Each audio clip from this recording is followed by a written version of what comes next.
بسم الله الرحمن الرحيم.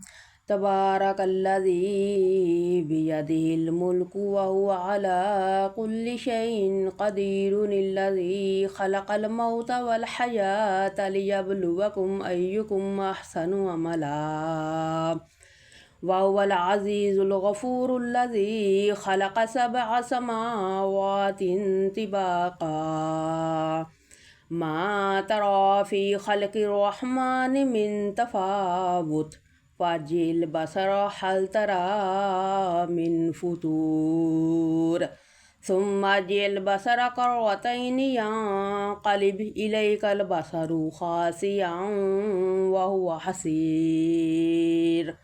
ولقد زينا السماء الدنيا بمصابيح وجعلناها رجوما للشياطين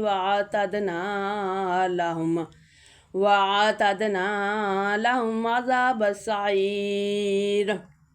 وللذين كفروا بربهم عذاب جهنم وبئس المصير.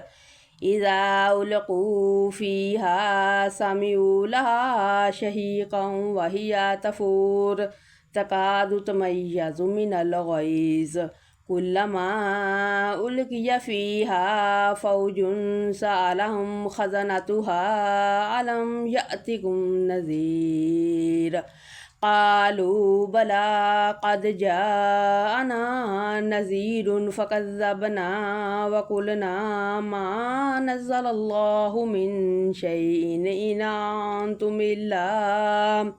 إن أنتم إلا في ضلال كبير. وقالوا لو كنا نسمع أو نعقل ما كنا في أصحاب السعير، فاعترفوا بذنبهم فسحقا لأصحاب السعير. إن الذين يخشون ربهم بالغيب لهم مغفرة وأجر كبير. وأسروا قولكم واجهروا به إنه عليم بذات الصدور. ألا يعلم من خلق وهو اللطيف الخبير. هو الذي جعل لكم الأرض ذلولا فامشوا في مناكبها وكلوا من رزقه وإليه النشور. أأمنتم من في السماء أن يخسف بكم الأرض فإذا هي تمور، أم أمنتم من في السماء أن يرسل عليكم حاسبا، فستعلمون كيف نذير. ولقد كذب الذين من قبلهم فكيف كان نكير.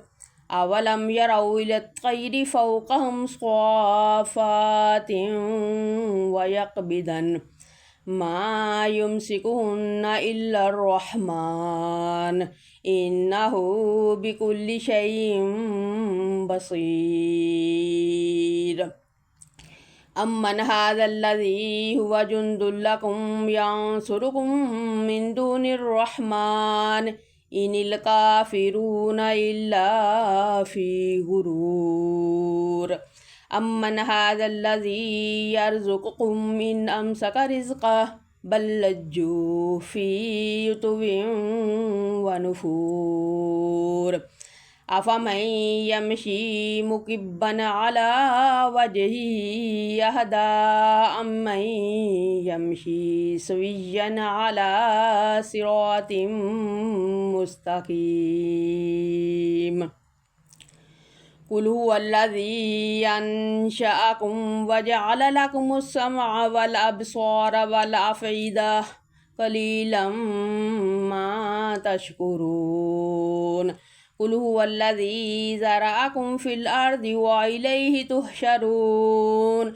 ويقولون متى هذا الوعد إن كنتم صادقين. قل إنما العلم عند الله وإنما أنا نذير مبين فلما رأوه زلفة سيئت وجوه الذين كفروا وقيل هذا الذي كنتم به تدعون قل أرأيتم إن أهلكني الله ومن معي أو رحمنا فمن يجير الكافرين من عذاب عليم قل هو الرحمن آمنا به وعليه توكلنا فستعلمون من هو في ضلال مبين قل أرأيتم إن أصبح ماؤكم غورا فمن يأتيكم بماء معين